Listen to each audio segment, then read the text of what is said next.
Hey, guys. So today we're talking all about the psychology of wealth.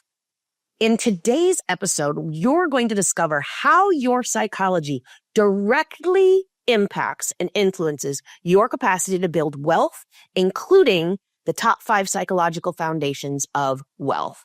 Plus, if you stay till the end, you're going to discover the 5 psychological characteristics that you may or may not have of those who are wealthy.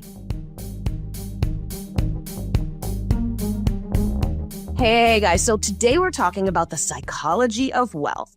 As you know, I am a psychologist. I have my PhD in psychology and over 20 years experience working with people on their psychology regarding wealth, abundance, and success.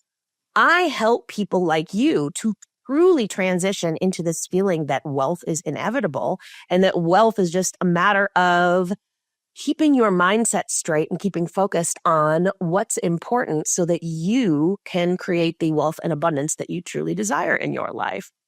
Now, psychology, a lot of times we don't think about like psychology and wealth together, right? We think about investing in wealth or earning in wealth or business strategies in wealth. But let me tell you, the psychology of building wealth is pretty much more important than all the rest of it put together. Because unless you have these psychological foundations in place first as the structural foundation for building more wealth, what happens is you end up getting stuck and you end up getting basically sort of log jammed in your capacity to build wealth. This is because there are certain psychological factors which contribute to your capacity to build more wealth and more success in your life, in your business, all of these things. And if you don't get these straight from the get-go, you end up coming to a new level of wealth and success, and then you go back to where you used to be. You've seen this probably on the news before, right? You see people who win the lottery and they win like $5 million, and then 3 years later, they're back to nothing again, and they're back working at the convenience store or whatever. This is because we all have what's called a money set point or an internal money thermostat, right? It basically brings us back to the same level again and again and again. This comfort zone, so to speak, of where we feel comfortable in terms of wealth and abundance in our mindset, in our psychology, in our inner workings. And no matter what happens around us, if we go too high, it brings us back down. If we go too low, it brings us back up. We come back to the set point over and over and over again. A way to consider this in terms of the thermometer or the thermostat is it's like setting the thermostat in your house, right? You set it at 68 degrees or, whatever it is in Celsius. And if it goes above that level, the air conditioner kicks on and brings us back down again. If it goes below that level, the heater kicks on and brings us back up again. This is what happens with our internal mechanisms around our psychology and building wealth and success.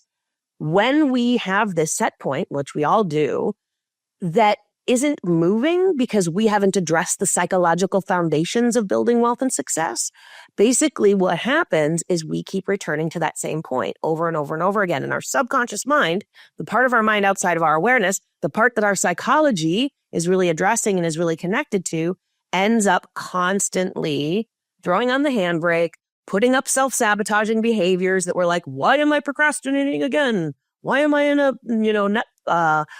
social media doom scroll again? Those kinds of things. And we do that over and over and over again and wonder why we keep getting stuck at the same place. So let's dig into the psychology of wealth and how it may be impacting your finances. Did you know that, a lot of times we think, like I was saying before, that more money is going to solve the problem in terms of what we want in our life, right? If I just make more money, that's all I need to do in order to create more wealth. I just need to get a better job. I just needed to get a better investment strategy. I just need to get a better strategy in my business. But did you know that 70% of women who make $250K or more still feel out of control with money? They still feel out of control with money. And why is that? That is because it's about the inside. It's about what's going on the inside. It's an inside job, our relationship with money and wealth. And yet, when we're constantly looking outside of us at our earning potential, at our job, at our investment strategy, at our strategy in our business, all of those things, instead of understanding that what's going on the inside is more important, no matter what income level we're at, no matter how much we earn, we're still not going to feel safe with money. We're still going to feel a lot of anxiety and worry about money. We're still going to wonder, how do I hold on to it? How do I reach the next level? All of these things that end up causing stress, which ends up telling our subconscious mind that money is something that isn't safe, and it's going to throw on the handbrake and hold us back from creating more wealth and abundance. So it becomes this negative cycle that we get stuck in over and over and over again, right? And so we really have to understand the power of our psychology in our relationship with money. So there are some very key important points of this, right? The key important points of this, as I talked about at the beginning, is one, the power of our beliefs. Our deepest held beliefs around money are what influence our behaviors, our choices, and our ability to build more wealth and abundance.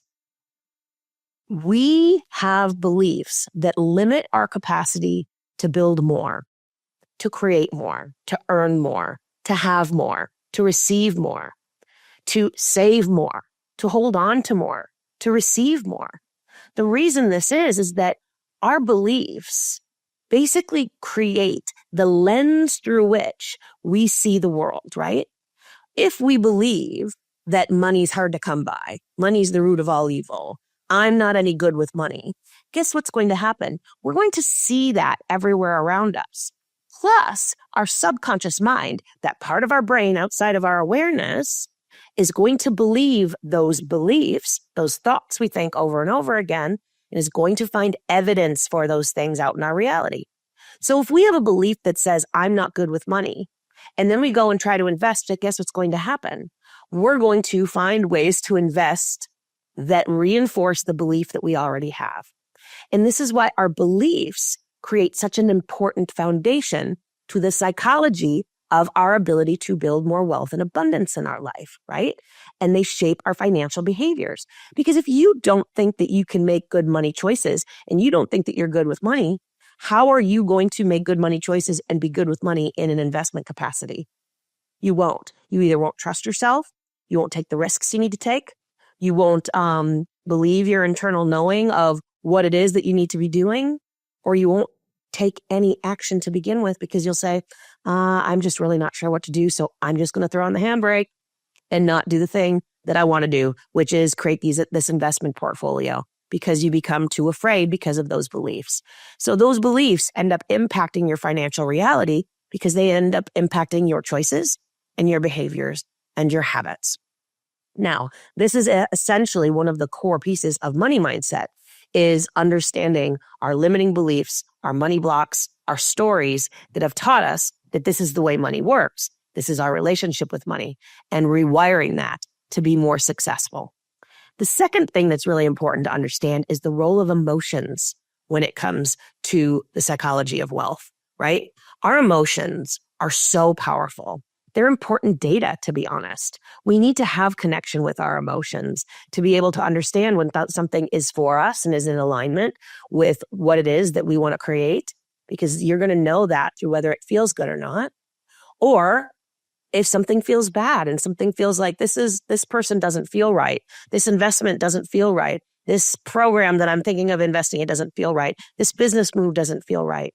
We need to have connection to our emotions to have access to that information. However, we also need to not be overwhelmed by and pulled under by our emotions, because that is when we get out of control with money and we no longer feel the capacity to build wealth. And we get basically wobbly in our internal psychology in relation to wealth. I did a recent podcast episode all about this, about the power of emotions in our business, in our ability to create wealth and abundance. And so I definitely encourage you to check that out. But emotionality and our emotions are an important portion of our experience that should not be cut off. We should not be divorced from. We have to give voice to, we have to pay attention to, but not be overwhelmed by, and not allow it to be the only voice that is determining what it is that we're doing and how it is that we're relating to money. Because if we're only relating to money through our emotions, we may only be relating to money through those old beliefs that we just talked about. Things like fear, things like, like money doesn't grow on trees, or it's going to be really hard to make a lot of money, or more money, more problems, to quote Jay-Z. We have to allow space for emotions while being able to discern which emotions are serving us, which emotions are sabotaging us. So understanding emotions and having emotional intelligence so that you can manage your emotions is a key to being able to build more wealth and abundance, and a key to the psychology of wealth. The third important point here is our identity. Our identity is who we are. It's who we believe we are. It's who we feel as though we, like our stance in the world, right? It's sort of like the figure we impose upon the reality that we live in. And so our identity is built upon several things, one of which is our self-perception. It's how we see ourselves. It's whether we have confidence. It's whether we have self-belief. It's whether we have self-trust, all of those things. Am I somebody I can trust? Am I somebody I can believe in? Am I somebody who's worthy? But it's also things that we say to ourselves like, I'm a saver. I'm such a hard worker. I am so capable of making more. I am so successful. I'm a successful leader. I am so at ease in my leadership. All of these things that we say to ourselves about who I am, they're beliefs, as we've already talked about, but they're deeper because they're not just beliefs about the world or about what's going on in the moment. They're beliefs about who we are and how we interact with the world, right? They become our self-concept. They become essentially this definition that we've written that says, this is who I am. This is how I interact with the world. And then that relates to what I expect the world to give me back. Because if I say to myself, you know what? I am such a gregarious person and I always find friends everywhere I go. Guess what I'm going to do? I'm going to find friends everywhere I go and I'm going to feel really gregarious and comfortable in new situations. But if I say to myself, I'm such an anxious person and people always think I'm awkward whenever I go to new places, guess what I'm going to find? I'm going to find that because I have defined that that's who I am in these new situations. And so that identity that we have is created from our own self-perception, but it's also created through what we believe that the world is reflecting back to us from our, the societal perception of who and what we are, which can be constructed based upon a variety of things, like our external validators, so to speak, things like how we present ourselves in the world, how we hold ourselves, how we speak to other people, the confidence in our voice, the clothes we wear, all of those things.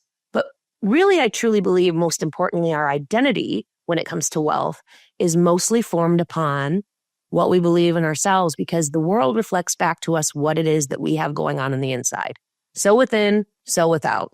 We are treated the way that we expect to be treated. We have the world reflecting back to us what's going on inside of us. And so it's most important to look inside when it comes to these identity factors and understand that these identity factors also, again, influence our choices, our habits, and our behaviors. And so when we say to ourselves, I'm a great investor, I'm a great saver, I'm a great earner, I'm so successful, we make behaviors that align with those identity pieces instead of making choices and having behaviors that align with, more negative identity factors. The next piece that's really important in terms of the psychology of wealth is the impact of stress, trauma, shame. Now, as a psychologist, I have expertise in trauma. I used to be the head of trauma at a 50,000 student university. And I can't tell you how many times I have seen trauma impact people's capacity to build wealth and abundance. It is a foundational factor in their psychology in relation to wealth. And yet so many of us don't believe that we've had any traumas in our background. We don't believe that we've experienced anything that can be considered a trauma. Well, there's things like micro traumas, which can be very small. It can be somebody saying you've got ugly shoes on the playground when you were a kid, or, like your parent telling you they didn't have money for you to buy that candy bar, stop asking for things at the grocery store when you were a kid. Or they can be big traumas, like going through a bankruptcy or a divorce that really created some financial instability for you, or losing a parent to cancer when you were young and believing that good things will always leave you. Trauma can impact us on a variety of levels, and it doesn't have to be big to influence our financial decisions and our capacity to build wealth. Same thing goes for chronic stress. A lot of times we look at stress and we think, oh, I shouldn't be that stressed out. It shouldn't be that big of a factor because everybody deals with these things. Everybody's going through a hard time. Everybody's dealing with the economic climate, whatever it might be. And so we convince ourselves to try to, to shove it down, ignore it, instead of understanding that we're all going through our own journeys. And if you're experiencing stress, it's important to address that because that stress response will build up in your body, will build up tension, and it will give your brain, your subconscious brain, your subconscious mind feedback that what it is that you're doing is not safe and stressful. And then your subconscious mind will try to protect you from that thing in any way, shape, or form that it can. And this is how our physical stress response, our physicality, can actually impact our psychology, is through this stress response. And so when we experience stress, whether it's regarding wealth and abundance and success, or it's regarding our parent just got diagnosed with Alzheimer's, or our kid is failing out of school, or whatever it might be, those factors will influence our capacity to build more wealth, make more money, and be more successful, whether or not we want them to or not, whether or not we, think they should or not, whether or not we think they're big enough. We need to allow ourselves space to say, I'm under stress. I need to deal with this stress so that I can build my wealth and abundance. And so those two factors are those remaining factors that can deeply, deeply impact your psychology in regard to building wealth and abundance. Now, I also wanted to talk about the role of shame and guilt. And this is really related to this chronic stress and this trauma, but it's also related to the emotions that we were talking about earlier. So often when we aren't seeing within our environment the success, wealth, and abundance that we desire, we end up spiraling into shame and guilt. We end up feeling really bad about ourselves. And what happens is those emotions kick up, and then we get stressed about it. We begin to create beliefs about ourselves regarding not having enough. Well, I'm not the kind of person who can be wealthy. Well, I'm the kind of person who it's always going to be hard for. And suddenly we're now creating those identity factors that we talked about here with the psychology of wealth. And those identity factors then loop back and cause us to have further beliefs about ourselves, further strong emotions, potentially negative or challenging emotions like guilt and shame or fear or anxiety about money, about wealth, about success, which then reinforce our beliefs and our identity around money.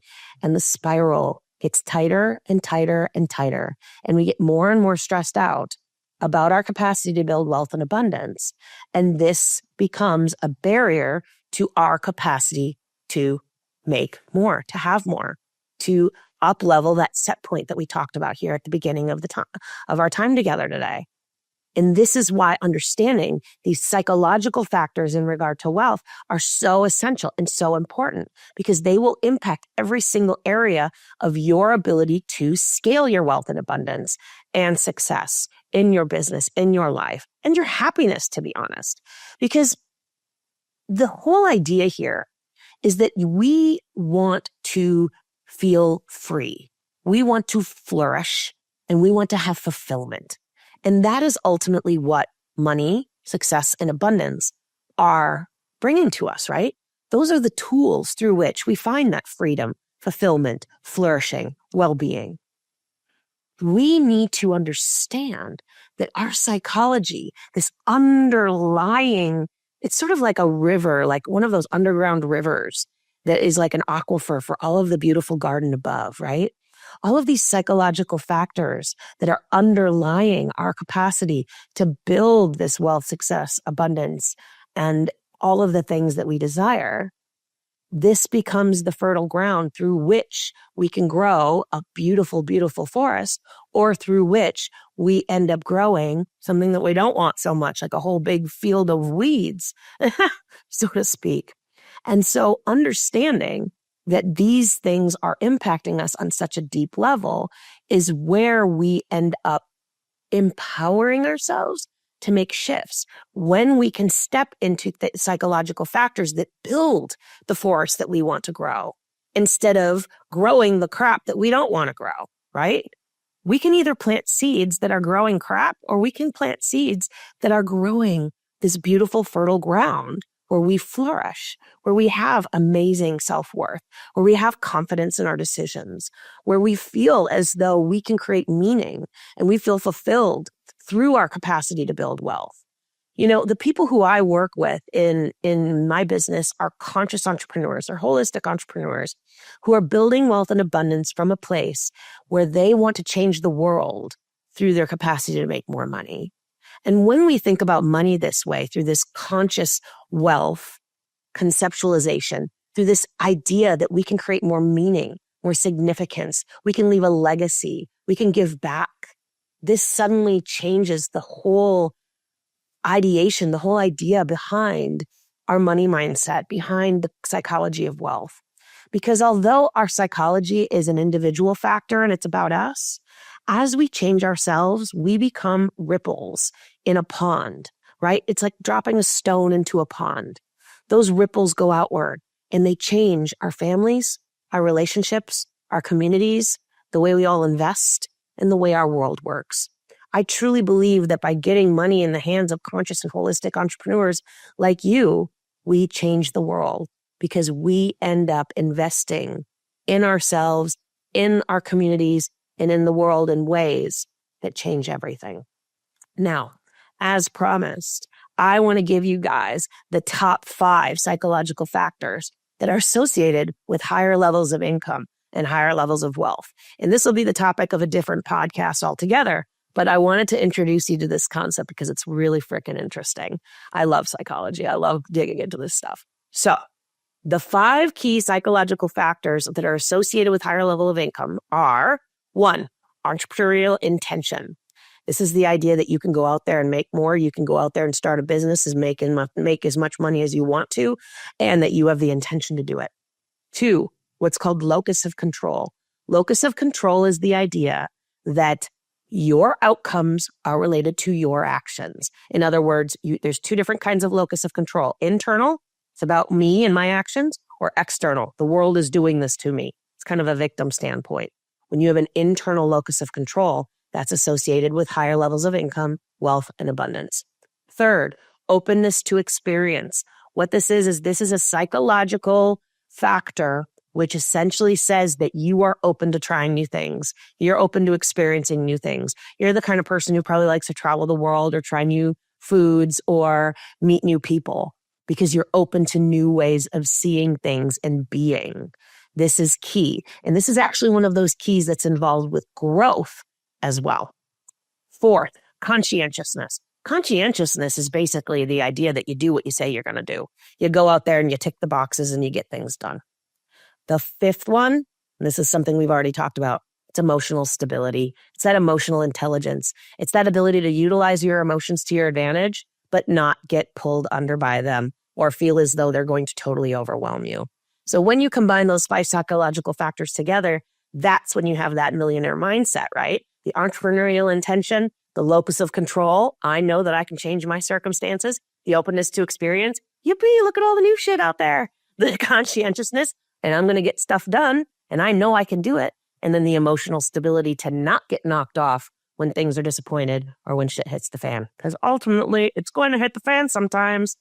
All right, guys. So this is an introduction to the psychology of wealth. And I can't wait to be talking to you more about this because it is something I am so passionate about. And it is something that will absolutely change your life. I'd love to hear from you what your big aha moments were and if you saw yourself in anything that we talked about today.